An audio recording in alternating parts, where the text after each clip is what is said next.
Eh bien, bonjour à toutes et à tous. On va pouvoir commencer. Il y a 52 participants. Donc moi, je suis Stéphanie Lemaître et je suis la coordinatrice du pôle transition énergétique de la direction régionale de l'ADEME. Donc bienvenue dans ce quatrième décryptage de l'année. Aujourd'hui, ce webinaire sera consacré à la décarbonation des entreprises. Donc, ouais, un grand merci à Maxime Develay-Maurice et Léa Diani qui vont présenter aujourd'hui. Un grand merci également à notre responsable communication Morgane Mélin pour l'organisation de ces webinaires. Alors peut-être petit point logistique, pendant la présentation, veillez à ce que vos micros soient fermés et après la présentation, on passera à la séquence questions-réponses et là, vous pourrez tout à fait allumer vos micros pour poser vos questions.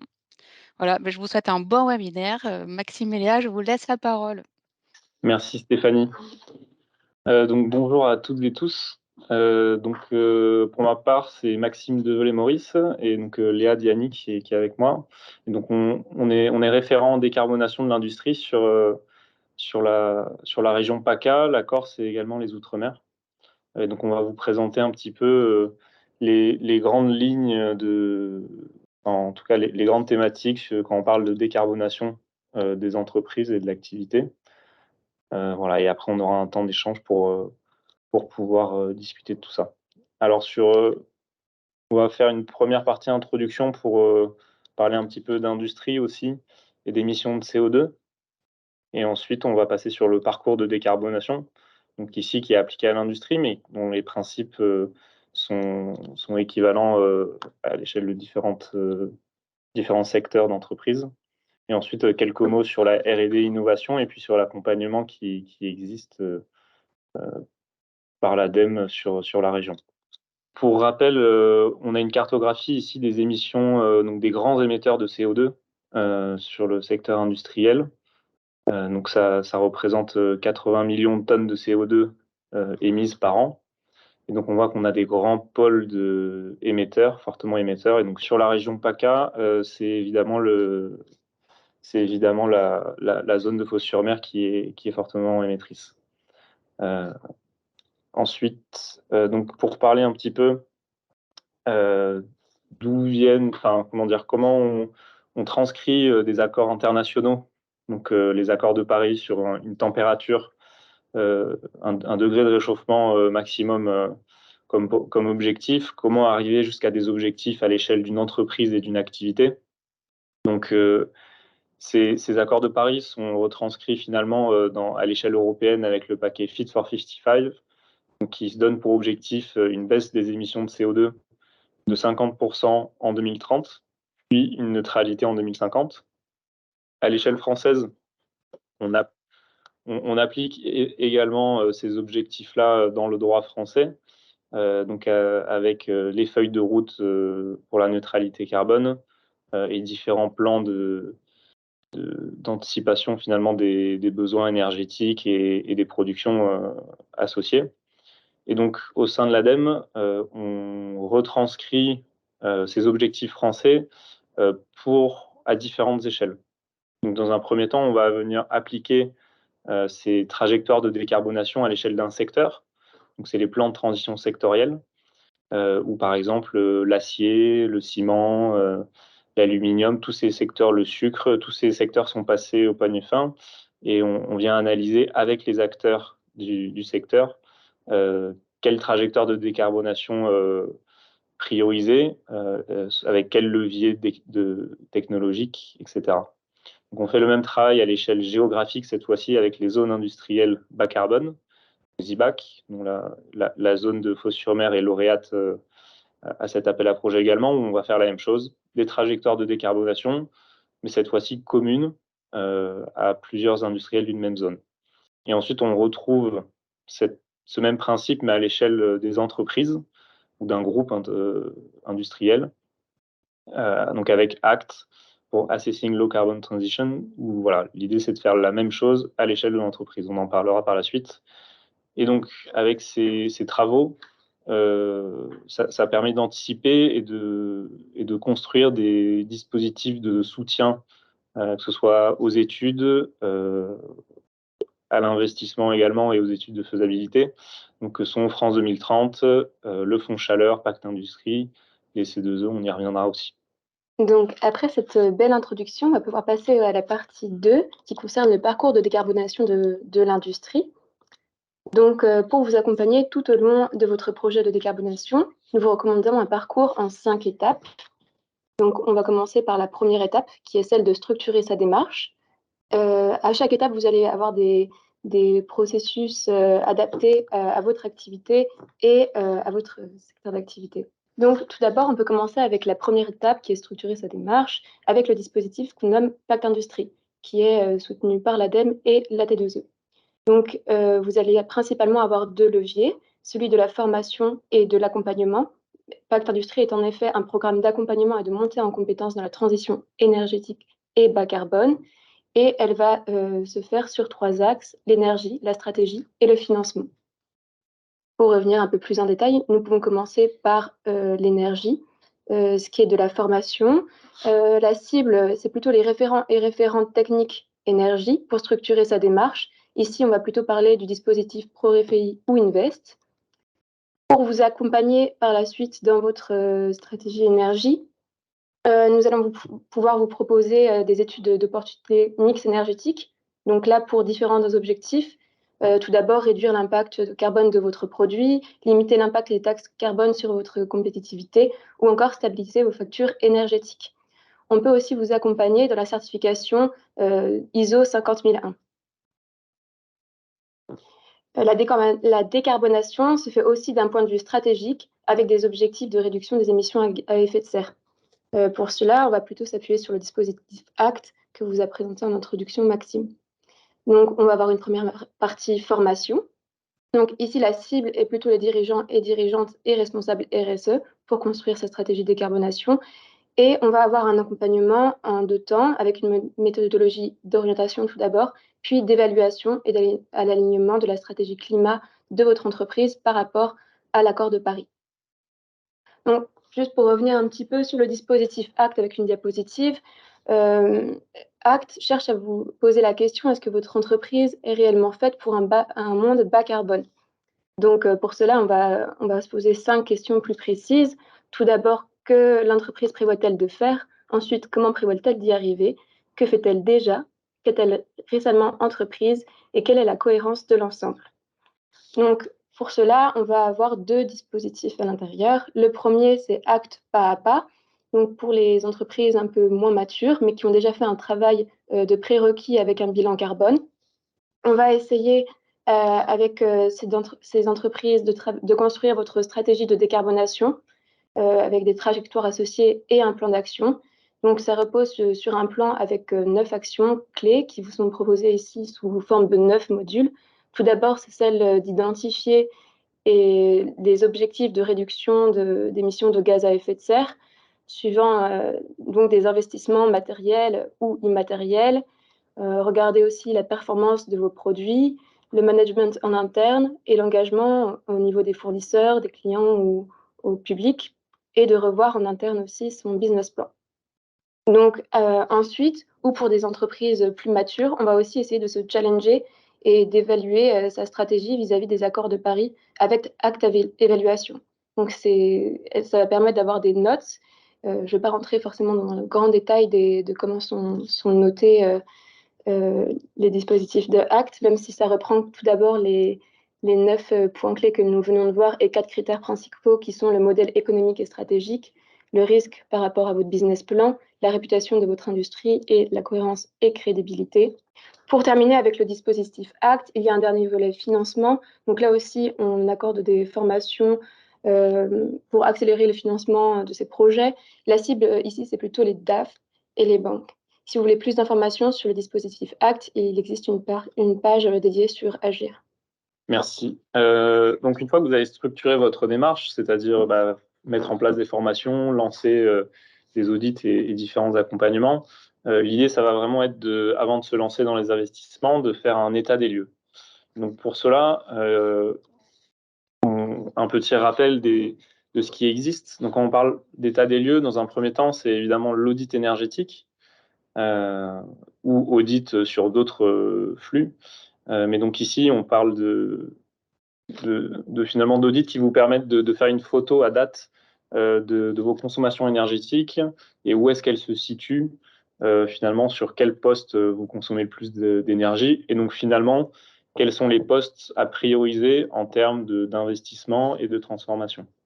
Donc ces audits sont soit obligatoires et dans ce cas-là non subventionnés, ou dans le cas où ils ne sont pas obligatoires, évidemment, vous avez une subvention de l'ordre de 50 à 70% en fonction de la taille de votre entreprise.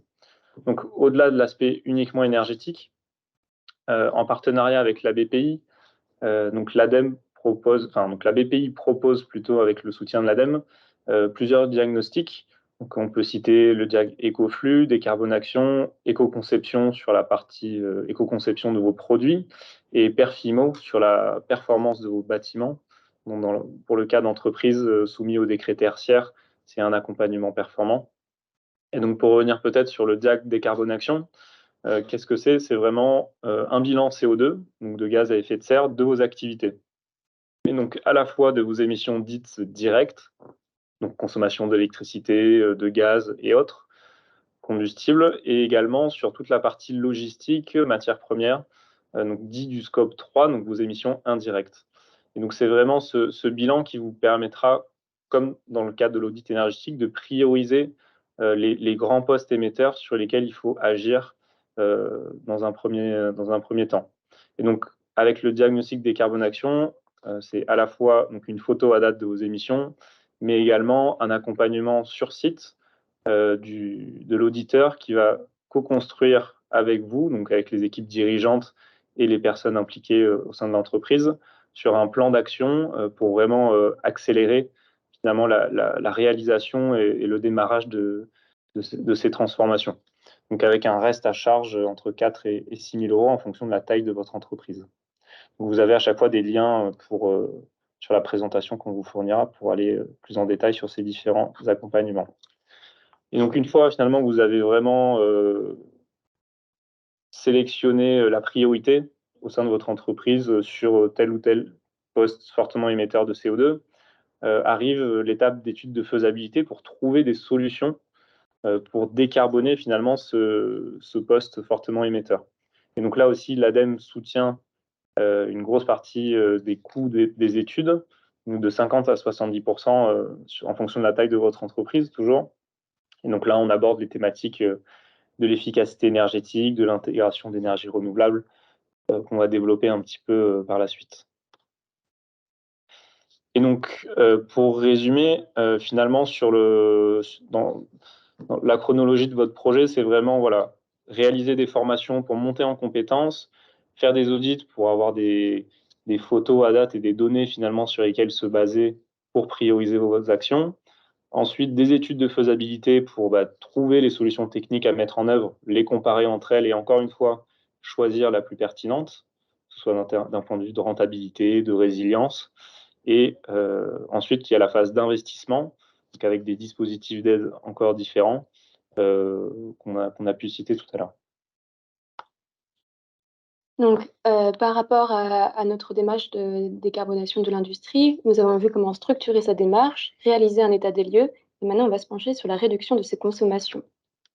Donc, on peut avoir 5 leviers pour la décarbonation de l'industrie, sur ses consommations principalement. Et le premier, évidemment, est la sobriété. On peut parler de sobriété ou de frugalité. Donc la sobriété comme la frugalité viennent remettre en question nos besoins. La frugalité parle de la capacité à faire fructifier ses ressources sans en abuser. Je peux vous donner quelques exemples pour illustrer mes propos. Tout d'abord, la sobriété d'un point de vue organisationnel. Donc là, par exemple, on parle de la concentration de la production, du télétravail, mais aussi d'un point de vue de la conception, pour concevoir en s'adaptant aux besoins, au niveau des usages aussi, en réglant la durée d'utilisation de ces appareils. Et on peut enfin parler de la sobriété conviviale en utilisant les ressources, comme des réseaux de chaleur aussi, par exemple. Si vous voulez plus d'informations, nous vous laissons un petit lien qui est accessible en orange. Je voulais aussi faire un petit focus sur un travail de projection qu'a fait l'ADEME qui s'appelle Transition 2050.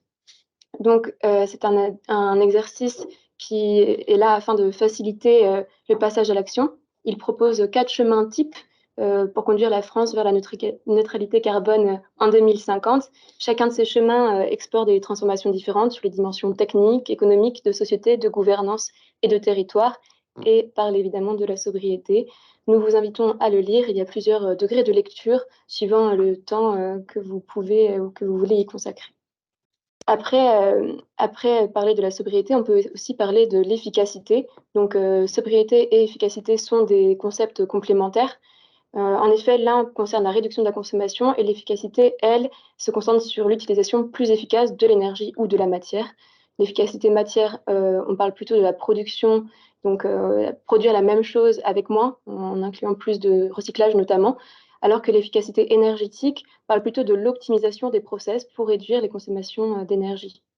Donc, je vais encore illustrer mes propos avec quelques exemples. Lorsqu'on parle d'efficacité énergétique, ça peut être sur des opérations de récupération de chaleur fatale pour la production de chaleur en interne, par exemple, ou alors le remplacement de certains équipements pour qu'ils soient plus efficients énergétiquement. Lorsqu'on parle d'efficacité matière, on peut parler d'augmentation de produits recyclés dans nos process, comme l'a fait ArcelorMittal avec sa ferraille, ou alors avec des intrants de matière alternative. Ça marche aussi. Merci. Donc effectivement, une fois qu'on a vraiment réduit ses besoins en énergie et en matières premières, par exemple, l'idée, ça va être aller vers des solutions de production d'énergie, par exemple, dites décarbonées.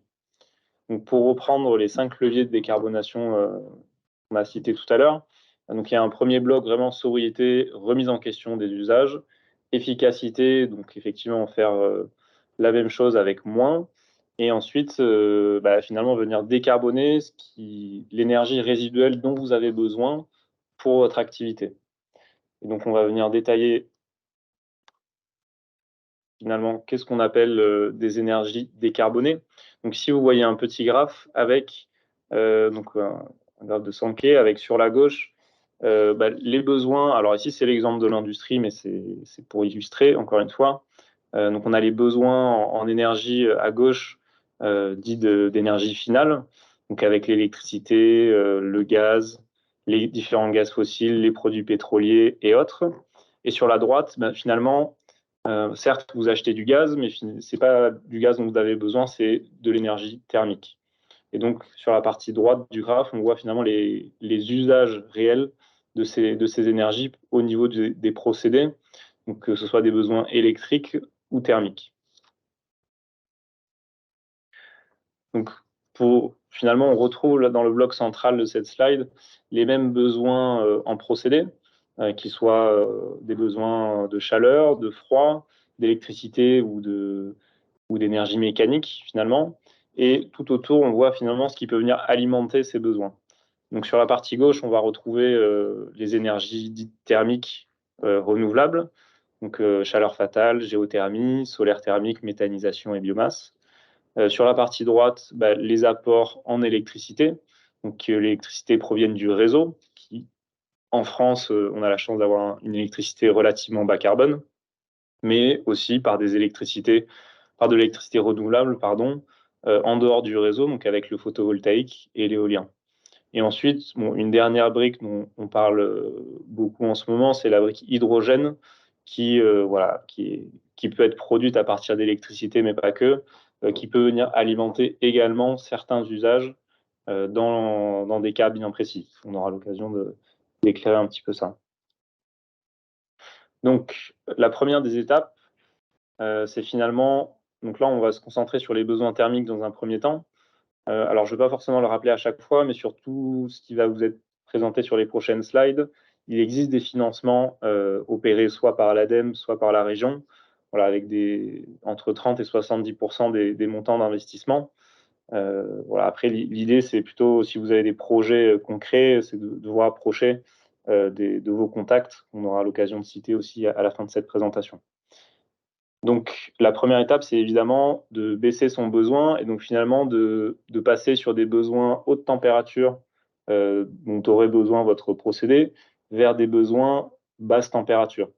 Et donc, passer d'un réseau vapeur, par exemple, à 120 degrés vers un réseau à eau chaude aux alentours des 80-90 degrés. Et en fait, sur le graphe, on voit que de baisser son besoin en termes de température, ça va vous ouvrir les portes pour des solutions dites renouvelables bas carbone.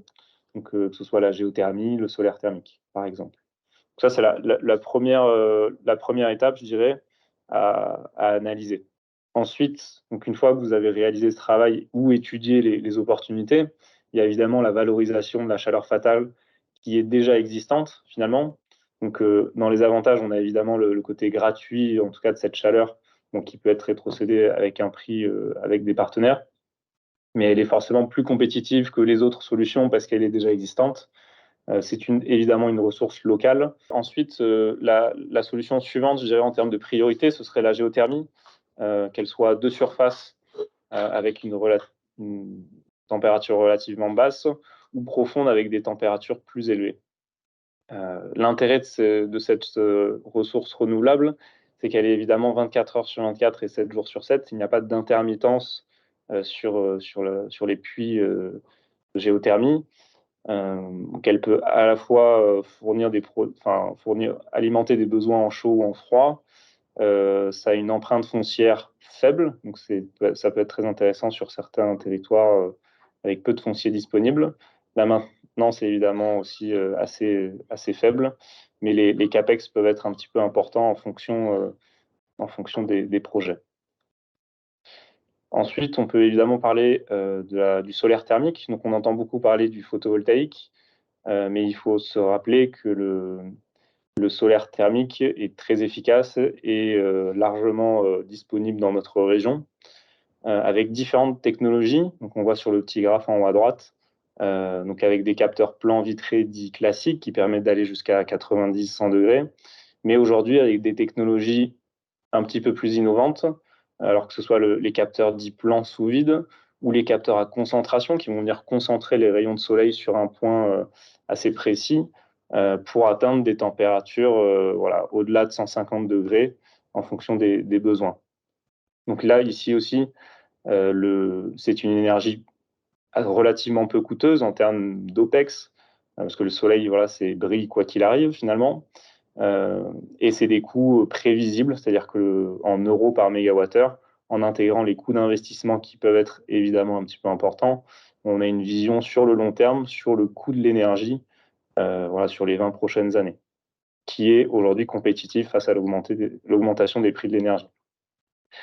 Alors, par contre, évidemment, pour l'intégrer dans le procédé, ça peut être un petit peu plus compliqué que la géothermie, dans le sens où c'est une énergie alternative et saisonnière aussi sur notre région. Ensuite, pour alimenter ces besoins thermiques, on peut aussi parler de l'électrification. Donc, l'objectif, c'est évidemment de valoriser le mix électrique français qui est bas carbone face à des énergies fossiles qui sont fortement émettrices de CO2. Donc ici, on a un exemple, alors c'est le cas de l'industrie encore une fois, donc avec finalement toutes les solutions d'électrification qui peuvent être mises en œuvre avec les potentiels d'économie finalement, alors là c'est en mégawattheure, mais ce qui derrière découle vers des gains CO2. Donc que ce soit des résistances électriques un peu classiques comme dans une bouilloire, ou avec des pompes à chaleur qui vont permettre de rehausser des niveaux de température. Et après, d'autres technologies un petit peu plus singulières. Donc ici, c'est évidemment un gain de rendement, une efficacité en CO2 qui est très bonne. Mais par contre, le prix de l'électricité reste relativement cher. Mais donc les équations économiques se trouvent sur toutes ces technologies et elles sont à mettre en œuvre en fonction de vos besoins. Ensuite arrivent finalement les technologies dites de méthanisation et de biomasse qui sont tout à fait pertinentes parce qu'elles peuvent permettre, dans le cas de la méthanisation, de valoriser des déchets locaux qui ne seraient pas forcément valorisés. Le produit qui est le biogaz finalement peut être utilisé dans les équipements actuels sans investissement et peuvent atteindre des niveaux de température très élevés grâce à des brûleurs. Ensuite, c'est un métier un petit peu différent. Après, il y a beaucoup beaucoup de personnes qui travaillent dans ce secteur et qui peuvent vous accompagner. Et la biomasse, enfin, je dirais que c'est la plus connue, mais parce qu'elle répond à beaucoup finalement de caractéristiques d'entreprise ou d'industrie. C'est une ressource qui permet d'atteindre des températures très hautes, c'est une ressource locale. En revanche, il faut rappeler que c'est une ressource limitée. Et donc, pour une zone géographique, finalement, elle ne peut pas s'étendre à l'infini. Et donc, il faut maîtriser et mettre en œuvre cette technologie lorsque c'est pertinent. Sur le besoin électrique, donc on a parlé beaucoup de besoins thermiques. Sur le besoin électrique, la production d'énergie renouvelable à l'échelle d'entreprise, c'est évidemment le photovoltaïque.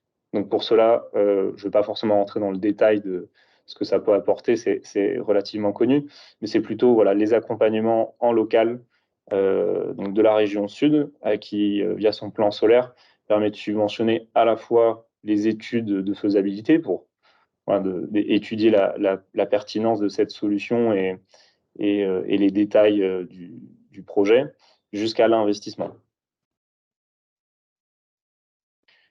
Alors, j'ai parlé d'hydrogène pour alimenter les besoins. Juste un petit rappel. L'hydrogène, donc plusieurs couleurs existent. Nous, on va plutôt parler d'hydrogène carboné, bas carbone ou renouvelable. Donc, l'hydrogène carboné, c'est finalement tout hydrogène qui serait issu de combustibles fossiles, peu importe le type de transformation et l'éventuelle capture de CO2 à la cheminée.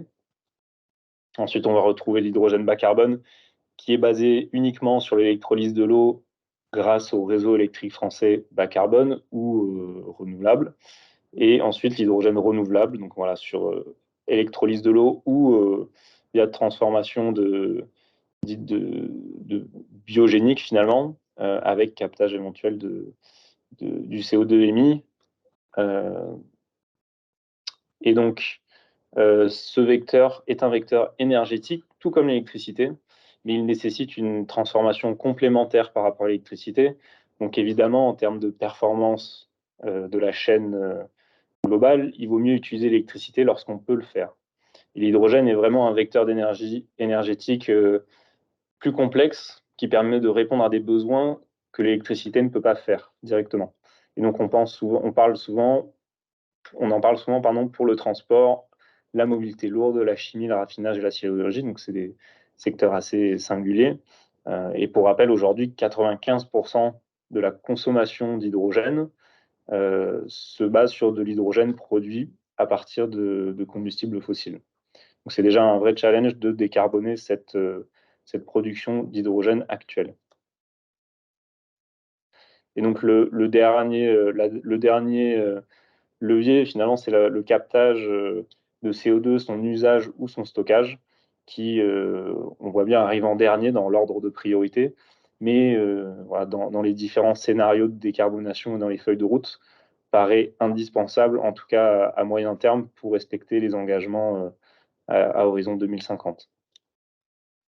Donc, je ne vais pas forcément rentrer dans le détail sur ces slides-là, mais donc l'ADEME a publié des avis finalement sur ces technologies, et c'est pas tant de dire si c'est bien ou mal, c'est plutôt qu'est-ce qui est important de travailler ou d'étudier lorsqu'on veut mettre en œuvre ce type de technologie. Et voilà, quels sont les écueils à éviter. Donc, typiquement, on peut parler de l'analyse de cycle de vie pour tout ce qui est usage du carbone, qui doit être faite au cas par cas pour valider sa pertinence. Et enfin, pour terminer cette boucle sur le parcours de décarbonation de l'industrie, on peut penser à la valorisation de ses potentiels et de la coopération. Ça peut passer par plusieurs moyens. Tout d'abord, on peut penser à la vente de son énergie renouvelable ou de récupération sous forme de chaleur ou d'électricité. On peut aussi agir sur l'effacement électrique, c'est-à-dire que sur une période de haute tension sur le réseau, on peut essayer de diminuer ou d'arrêter sa consommation électrique pendant quelques heures, afin de réduire les émissions de gaz à effet de serre globales. Et enfin, on peut s'engager sur l'écologie industrielle territoriale, qu'on appelle aussi EIT. Donc, ça peut se traduire par la mise en commun de certaines infrastructures, donc partage d'infrastructures, d'équipements, de services ou de matières, par exemple. On vous a présenté ici un réseau qui s'appelle Synapse, que vous pouvez aussi aller consulter si vous voulez. Quelques mots sur la R&D et sur l'innovation. L'ADEME soutient aussi par des subventions des projets d'innovation avec demi-bac ou IBAC PME, notamment sur des sujets d'efficacité énergétique, de décarbonation du mix énergétique ou du process industriel, ou encore du captage, stockage et valorisation de CO2. On a aussi un projet d'innovation avec ADEME Investissement, où ici, l'ADEME investit en fonds propres sur des projets innovants d'infrastructures. Ici, on parle plutôt d'énergie, d'économie circulaire, de gaz renouvelable, de mobilité durable et d'environnement et de biodiversité. L'ADEME soutient aussi d'ailleurs des financements de thèses. Et enfin, pour terminer, par rapport à l'accompagnement qu'on peut vous proposer, si vous êtes à des sites industriels, vous pouvez nous contacter directement à l'ADEME PACA pour avoir un échange de 1 ou 2 heures, en présentiel ou en visioconférence, où on pourra échanger sur la priorisation des actions à mener et l'orientation vers des dispositifs d'aide adaptés, peut-être certains qu'on vous a présentés aujourd'hui. Si vous êtes une entreprise peut-être plus petite ou moyenne et que vous voulez notamment vous engager sur des contrats de chaleur, vous pouvez vous retourner vers nos opérateurs CCRT, des délégations que l'on a dans chaque département. Je vous mets ci après les contacts, nos contacts tout d'abord et ceux des CCRT. Merci. Merci beaucoup pour votre écoute. On va maintenant pouvoir répondre à vos questions.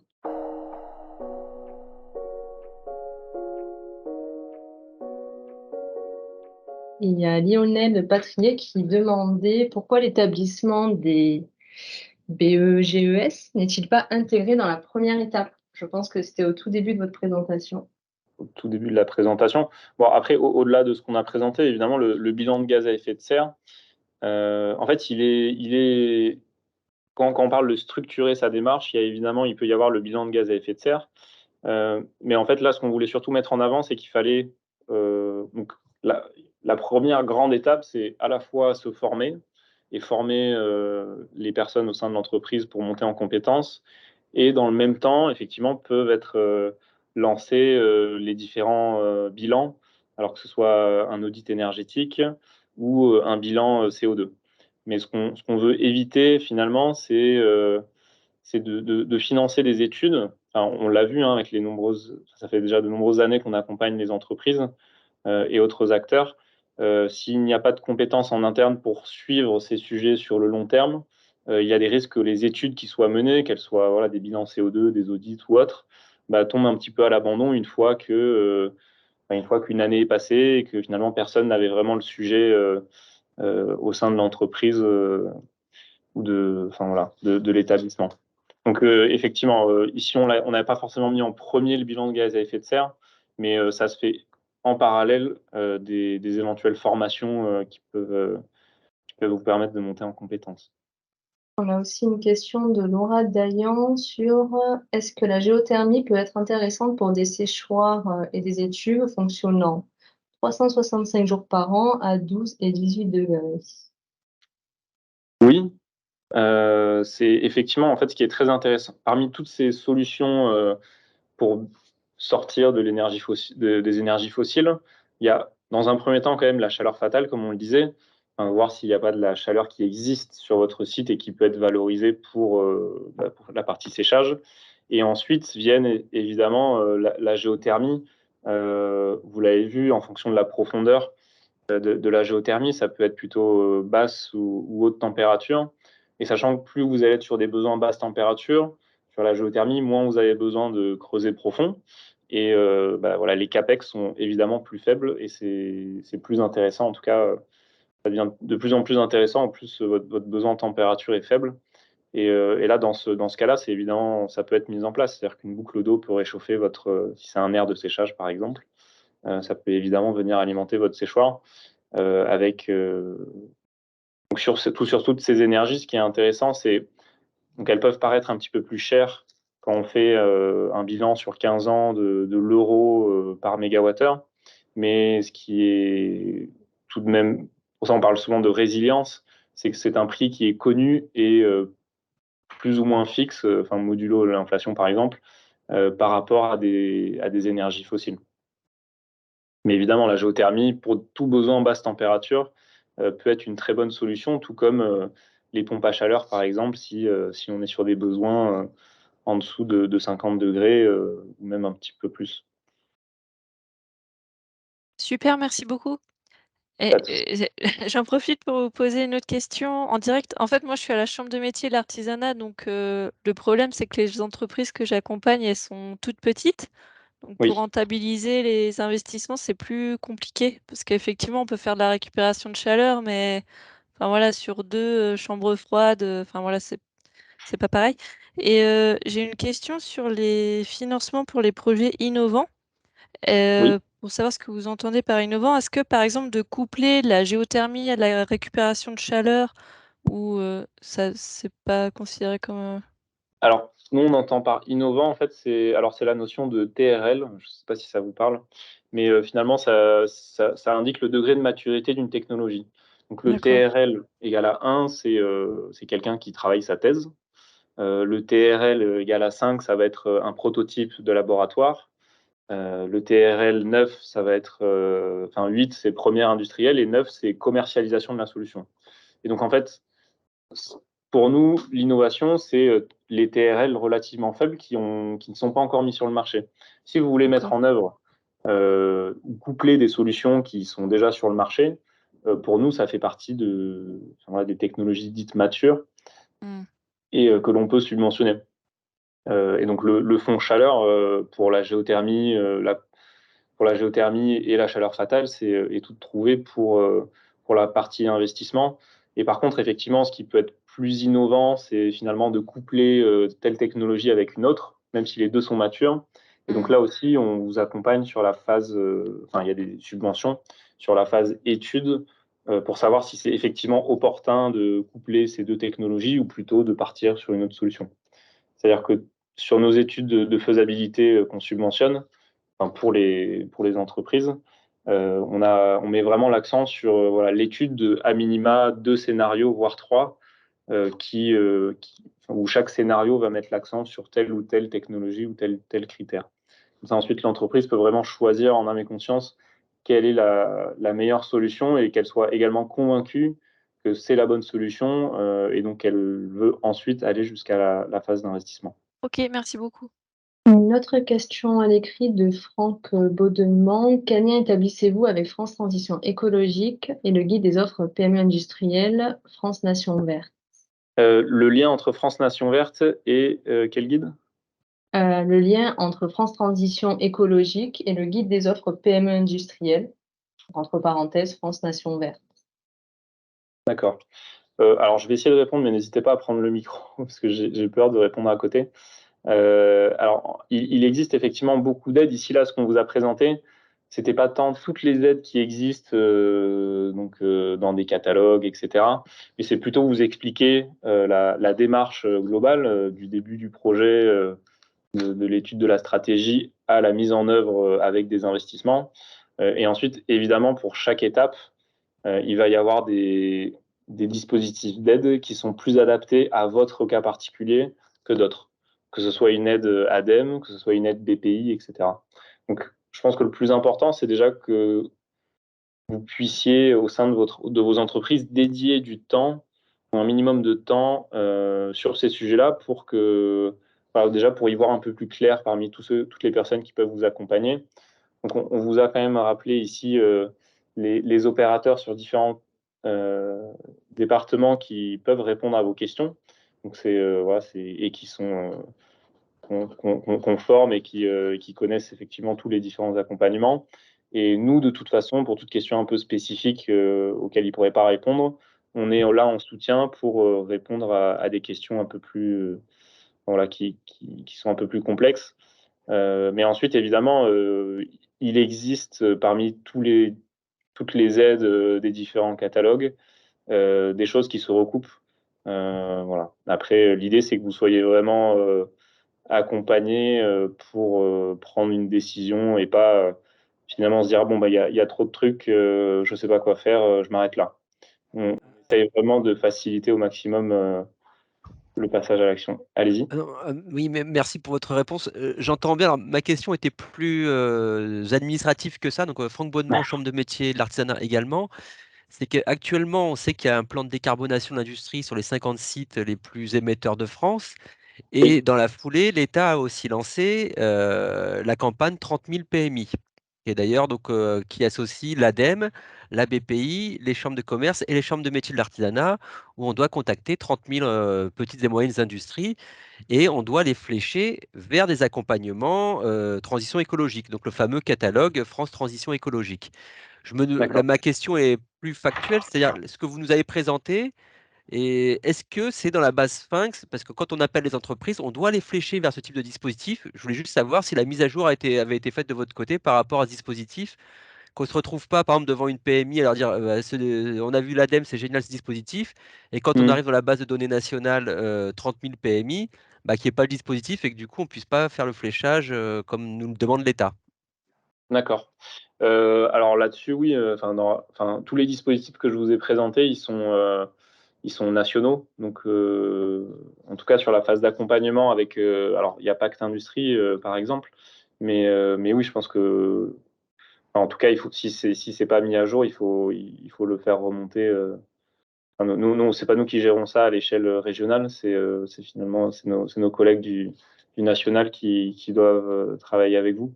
Donc, mais évidemment, c'est des appels à projets nationaux, donc normalement, ça doit effectivement être dans la base de données. Parce que là, j'ai pas parlé mais de certains dispositifs, mais parce que bon, on peut pas tous les gérer.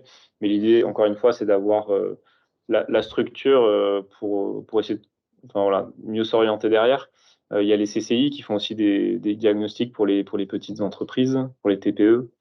Voilà. Ici, j'ai pas tout mis, mais effectivement, il y en a d'autres.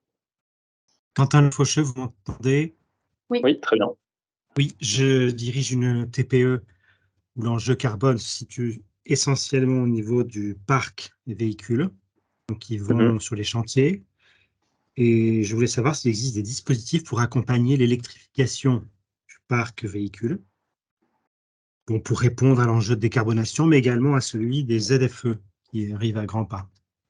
D'accord. Alors, l'ADEME n'a pas de soutien en propre sur les véhicules légers, sur l'électrification des véhicules légers ou utilitaires. Ça, pour le coup, c'est plutôt à la main des régions. Comme vous le dites, sur certaines métropoles, finalement, toutes les grandes métropoles de PACA sont en contentieux avec la Commission, avec l'Europe vis-à-vis des émissions, des polluants.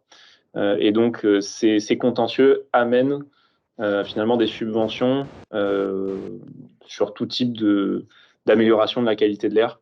Et donc là, pour le coup, il faut plutôt regarder sur les accompagnements de la région sud. Donc, malheureusement, je ne les ai pas en tête. Mais voilà, s'ils existent, en tout cas, ils se trouvent sur les sites de la région.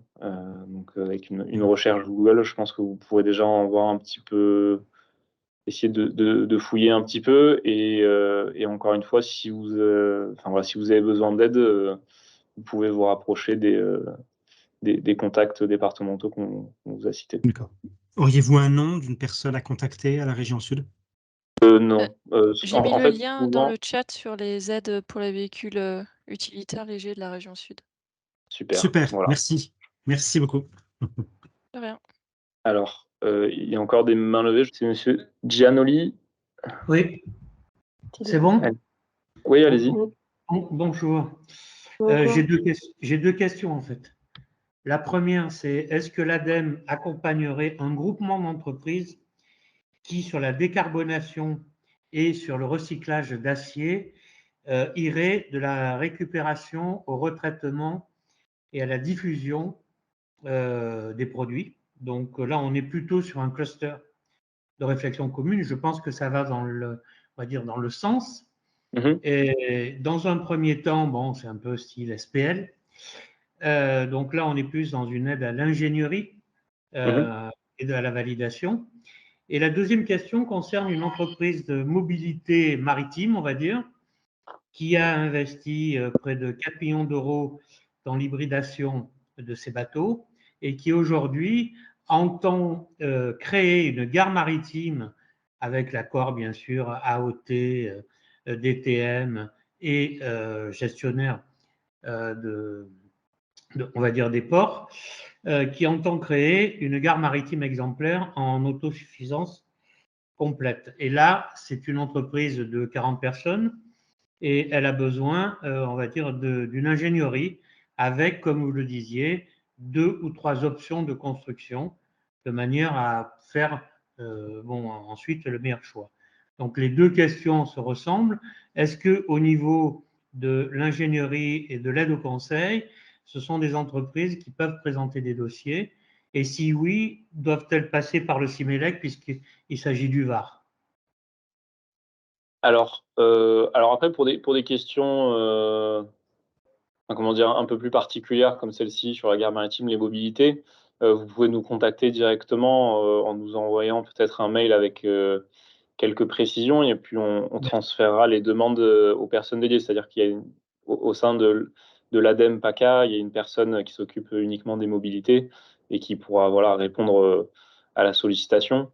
Et après, sur l'aspect recyclage et cluster d'entreprise pour monter une filière, même chose, on a des personnes qui s'occupent uniquement de ce qu'on appelle l'économie circulaire, pardon, et donc là, qui pourront répondre à votre sollicitation. Ce qui est certain, c'est que pour ce qui est des études et de ce qu'on appelle l'aide à la décision, l'ADEME a encore les mains assez libres, je dirais, pour subventionner des initiatives, sans forcément rentrer dans un cadre bien spécifique.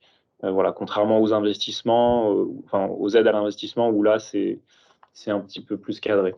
Mais donc, je vous invite à nous envoyer un mail. C'est déjà envoyé un mail. D'accord. Développement. Okay. Avec un peu d'humour, je vais vous dire à tout de suite. Alors. D'accord. Parfait. Mais oui, on vous répondra et on vous renverra vers les bonnes personnes. Merci beaucoup. Pas de souci. Alors, je vois encore une main levée, peut-être. Oui, bonjour, c'est Cédric Asséna. Vous m'entendez bien? Oui, très bien. Bonjour, je fais partie du bureau d'études OPT. On a un bureau photovoltaïque basé en PACA. On accompagne privés et publics sur leurs projets photovoltaïques d'autoconsommation dans le total. On a notamment accompagné Serenissum sur le projet que vous avez montré en photo tout à l'heure sur la centrale du Petit Lac. D'accord. En tant que bureau d'études techniques. Et ma question, c'est est-ce que l'ADEME met en relation les bureaux d'études tels que nous et les industriels qui auraient des projets de production photovoltaïque ou d'énergie non carbonée? Alors, de manière générale, l'ADEME n'a pas de liste de bureaux d'études qu'on envoie directement auprès d'industriels, alors que ce soit sur des sujets photovoltaïques ou autres, hein, sur des études de faisabilité, de stratégie.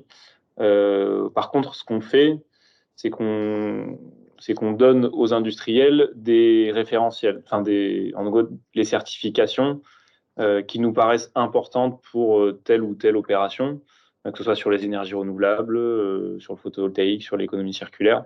Et donc finalement, on vient donner aux industriels et aux entreprises la liste, on renvoie vers ces certifications-là pour les orienter dans leur choix. Mais en aucun cas, on vient prioriser tel ou tel bureau d'études.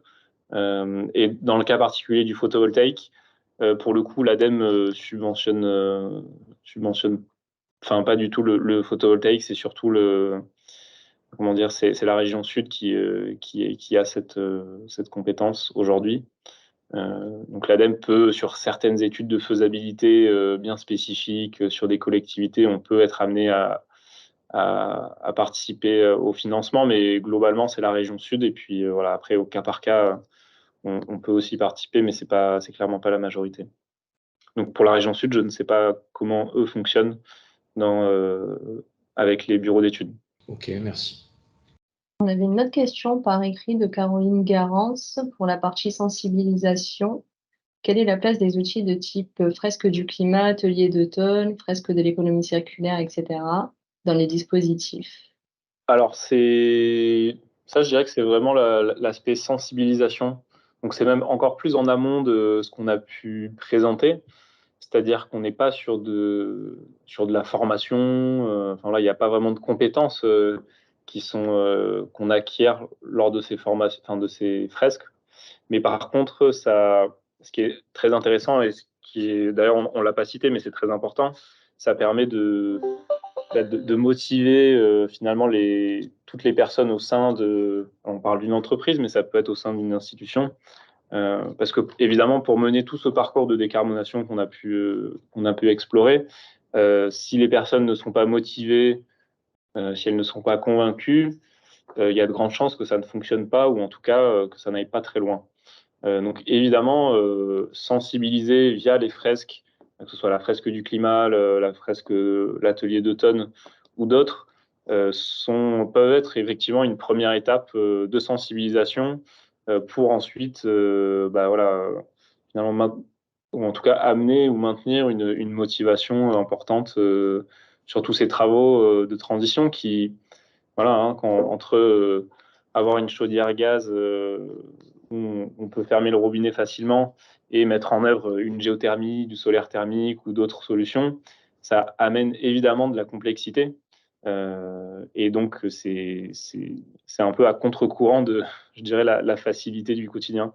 Donc, évidemment, je dirais que c'est très important de sensibiliser dans un premier temps les collaborateurs au sein d'une entreprise. Oui. Mais il n'y a pas de subvention sur les fresques. Merci Maxime. Conforter effectivement, ce que je pense, c'est évidemment de sensibiliser un maximum de personnes, donc autant dans les boards que au niveau des salariés, pour que tout le monde soit embarqué vers l'objectif que vous venez de signaler justement. On apprend énormément de choses pendant ces ateliers formation. Oui, on apprend des choses, mais c'est pas des choses qu'on va facilement appliquer dans l'activité de l'entreprise. Mais bon, je dirais que le plus important, c'est quand même la motivation que ça apporte et le savoir pourquoi on s'engage dedans.